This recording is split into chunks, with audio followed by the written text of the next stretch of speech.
Nah, pemirsa, Anda kembali menyaksikan Ruang Miku, segmen khusus kita kali ini tentang milenial dan Gen Z memilih, Maluku cerdas memilih. Nah, masih bersama saya Miku Juan dan juga dua narasumber kita, yaitu Adam dan juga Jelicia. Nah, tadi kita sudah ngobrol banyak nih tentang bagaimana ternyata masih banyak milenial dan Gen Z itu yang golput, masih apatis, masih belum tahu apa yang harus dilakukan saat pemilu nanti. Nah, kalau Adam kan punya pengalaman 3 kali nyoblos nih. Eh, 3 kali jarinya udah kena tinta, ya kan? Nah, jadi saya pasti belum tahu Iya, juga sih. Jadi saya tahu kalau harus pakai tinta setelah keluar pemilu. tahu Kak. Biasanya kan kalau habis pemilu di tahun-tahun sebelumnya pasti di-upload tuh jari ditinta di Instastory dan sebagainya. Iya, jelas. Jadi nanti tahun depannya giliran Indonesia Ya, ya. benar. Oke. Adam sudah 3 kali nih jarinya kena tinta. Betul. Nah, bagaimana Adam bisa meyakinkan teman-teman sebaya untuk ikut memilih? Mengapa suara mereka tuh penting? Satu suara saja itu penting. Ya, kalau bagi saya sendiri, karena kita tahu betul bahwa dua generasi ini sendiri dari jumlah keseluruhan penduduk di Indonesia, kedua generasi ini memang sangat banyak. Artinya bahwa kedua generasi ini yang nantinya yang menentukan pemimpin 5 tahun ke depan ialah generasi Gen Z dan generasi milenial ini. Maka bagi saya sendiri bahwa partisipasi mereka dalam menentukan pemimpin masa depan itu dia sangat perlukan. Makanya saya sampaikan bahwa ada pemula yang memang mereka acuh ketika hari ini kita berbicara soal kata politik seperti di kalangan orang tua kita. Mereka beranggapan bahwa kata politik itu adalah sesuatu yang dia tabu dan dia kotor. Makanya batasan-batasan ketika kita selaku anak kecil berbicara terkait dengan kata politik, itu ada batasan di situ. Mereka nggak mau kita terlibat dalam hal ini. Nah, itu yang dirasakan Jelicia juga ya. Tapi ngomong-ngomong Adam nih bicaranya udah kayak politikus ya. Sangat. Ini pengalaman saya waktu Oke. pertama Betul, memilih. betul. Nah, kalau Jelicia anggapannya kayak gimana pas pertama dengar kata politik, pemilu, itu kesannya kayak gimana? Sebagai pemula, Julisha merasa bahwa itu sesuatu hal yang wah, yang memang luar biasa. Namun juga, ya politik tidak terlepas dengan kata kotor. Yang dari pandangan kita dari pemula gitu ya, rasanya melihat dari berita-berita mungkin dan isu-isu yang lainnya juga seperti itu. Jadi di sini memang betul-betul kita generasi Z dan juga milenial harus tahu selain cara pemilu dan sebagainya, kita juga harus tahu bagaimana memilah informasi yang baik dan benar. Kalau dari pandangan Jelisha juga, di kalangan Jelisha itu masih kurang karena masih terprovokasi dengan isu-isu yang memang tidak terlalu baik untuk pemilu itu sendiri.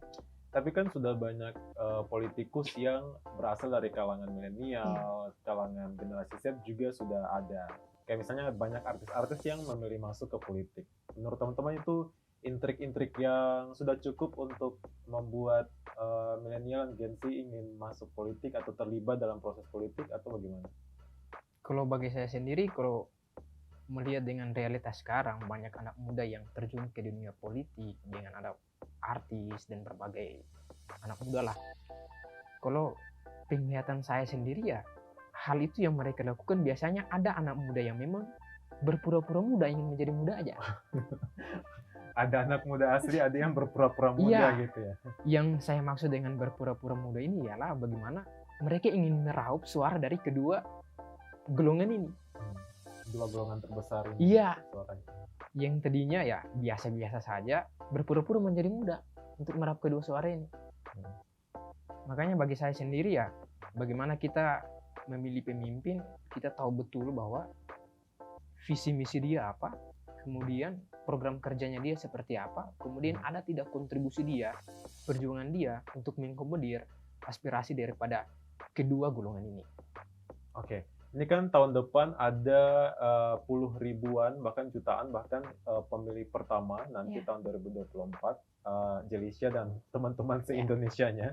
Nah, ini kira-kira Kakak Adam ada saran buat adik-adikmu ini atau tidak yang baru pertama mau ikut pemilu? Ya, Pengetahuan apa yang harus mereka miliki? kalau saya sendiri ya mungkin di tingkat penyelenggara maupun pengawasan mungkin sudah pernah ke rumah-rumah semua untuk bagaimana mendata. Nah, pengetahuan yang pertama ialah Karena memang di era sekarang ini kita sudah berada pada daerah digitalisasi yang memang sangat luar biasa.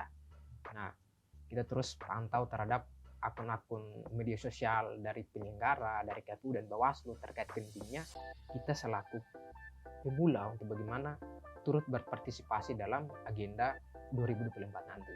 Kalau Jalisha, apa yang paling ingin Jalisha atau apa yang paling dibutuhkan oleh Jalisha dan teman-teman saat ini terkait pemilu? Informasi seperti apa yang paling kalian butuhkan? Yang pertama sekali itu adalah bagaimana dulu nih Kak kita bisa tahu situs yang mana atau informasi sumber yang mana yang bisa terpercaya. Karena kadang Ini para caleg tolong catat ya ini ya, dari karena calon pemilihnya. biasanya kan kita mengecek background checking dari setiap caleg dan sebagainya. Biasanya juga kita temukan pada situs-situs bahwa personalnya tuh tidak sesuai dengan apa yang dikatakan atau ada isu-isu yang menjatuhkan lah seperti itu. Nah, itu bisa jadi benar ataupun hoax, jatuhnya hoax. Makanya kita harus tahu bagaimana cara bisa memilah mana situs yang baik atau situs yang memang sesuai dengan fakta atau situs yang tidak boleh dipercayai. Kemudian yang kita butuhkan juga adalah tahap-tahap bagaimana proses pemilu nanti saat hari hanya. Karena mungkin di nasional atau teman-teman yang mungkin sudah di kota sudah tahu, tetapi bisa saja teman-teman yang berada di daerah 3T yang terpencil dan sebagainya itu masih kurang memahami tentang bagaimana langkah-langkah yang harus dilakukan saat nanti tanggal 14 Februari. Betul sekali. Nah, kalau terkait 2024 ini, yang pertama akan berlangsung kan Pilpres. Iya. Nah, apakah kalian berdua sudah punya pilihan masing-masing? Wow. Ini bertanya. Kalau jangan disebutkan deh, Ya. tapi apakah sudah punya? Sudah punya atau masih bingung? Kalau Jalisha sih Kak, sejujurnya masih 50-50 sih Masih Kak. 50-50. Karena tadi excited, karena pengalaman pertama, namun karena justru pengalaman pertama jadi takut dengan keputusan yang nanti pilih, takutnya salah atau dan sebagainya. Jadi masih meragukan diri sendiri dalam mengecek lagi informasi dan sebagainya. 50-50 ini antara dua paslon atau kan ada 3 paslon, kita Iya. harus bagi 3 dong. 35 gitu. Tidak Kak, antara dua saja sih. Antara 2 saja. Iya. Oke, berarti satu udah dieliminasi Iya. oleh pemilih pertama nih. Oke, kalau Adam sudah punya pilihan? Kalau saya sih ya belum. Belum. Ya, sama sekali. saya masih mempelajari dari ketiga Asik. kandidat ini Wow. bagaimana punya visi misi, kemudian punya karena bicara 5 tahun ke depan ini bukan bicara hal yang memang dia gampang saja. Bangsa ini dia mau baik itu tergantung pemimpin ini kali ini nih. Karena memang bagi saya sendiri apalagi kedua generasi ini memang punya pengaruh besar dalam menentukan pemimpin kita ke depan, maka kita harus betul-betul mengetahui tentang ketiga bakal calon ini apakah memang dari visi misinya, kemudian dari program kerja dari 5 tahun ke depan, kemudian ada tidak yang memang mengakomodir kita secara kelompok yang kecil dari generasi Gen Z dan juga generasi milenial ini ke dalam program mereka. Jadi untuk saya sendiri saya belum ada memilih, saya belum punya paslon.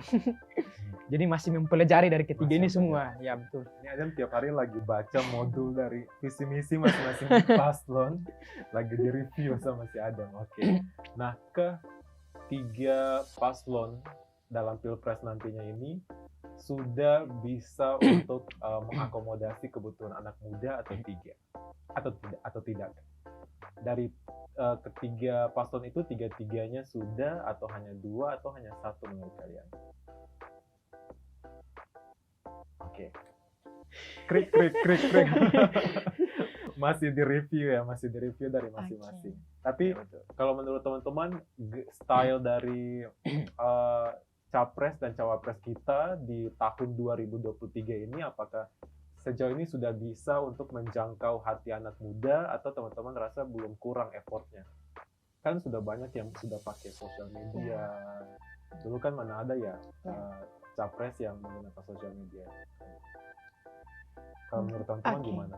Kalau Jalisha sendiri Kak, tadi kan ada 2 paslon yang masih 50-50. Tapi sebelumnya kalau dilihat dari lingkungan Jalisha analisis generasi Z kalangan kami itu suka atau tertarik sama pemimpin yang memang melihat perkembangan zaman, namun juga berintegritas. Jadi walaupun sudah mengikuti perkembangan zaman, tapi apa sih rencana nyatanya, kerja nyatanya itu seperti apa? Dan kalau dari pandangan Jelisa sendiri, dari antara dua paslon itu memang ada beberapa faktor yang membuat Jelisa ragu. Tapi kalau terkait dengan menyangkut kebutuhan anak muda generasi Z, belum 100% bisa dilihat dari kedua itu. Makanya masih ragu karena di salah satu memang sudah kelihatan ada jiwa generasi Z-nya, bukan generasi Z umurnya ya, tapi jiwanya Kak. Namun dari paslon itu juga ada hal-hal yang tidak sesuai dengan integritas. Memang tidak semua, tetapi ada beberapa. Kemudian sedangkan paslon yang satunya juga masih kurang muncul jiwa generasi Z-nya, masih bersifat otoriter, sedangkan kita tidak, generasi Z tidak terlalu suka di otoriter. Bisa dilihat dari pola asuh saja, kita tidak suka kalau dididik dengan otoriter, tapi lebih ingin didengarkan, disayang, dilayani, dan sebagainya. Demi mental health gitu. Benar kan? Karena sekarang generasi Z menyuarakan itu kebanyakan. Oke, keren banget. Adam? Kalau saya sendiri ya, kita selaku anak muda, yang pertama ialah kita anak muda ini lebih sering membahas di tongkrongan-tongkrongan itu lebih sering membahas soal pendidikan anti korupsi. Kemudian soal lingkungan sosial, kesejahteraan, itu yang kita sering bahas. Makanya saya sampaikan bahwa pemimpin yang memang 3 tahun ke depan atau yang ketiga pasangan ini ketika maju, itu yang pertama dilihat dari historis dia dulu, apakah dia bebas daripada tidak ada terindikasi korupsi atau tidak. Karena kita selaku anak muda itu melihat bahwa tingkat kepercayaan kita terhadap institusi KPK itu dia menurun, sehingga memang betul-betul kita merasa juga bagaimana memimpin negara ini sedangkan latar belakang dia sudah pernah melakukan korupsi dan lain sebagainya. Baik, bagi para calon, hati-hati, ini suara dari generasi Z, Anda harus mengikuti suara mereka. Yang pastinya harus membuat mereka percaya dan yakin bahwa para calon ini adalah yang memang terbaik dari yang bisa dimiliki oleh bangsa Indonesia. Oke, kita akan mengobrol lebih lanjut lagi dengan Adam dan juga Jelisa. Tetap bersama kami di Ruang Miku.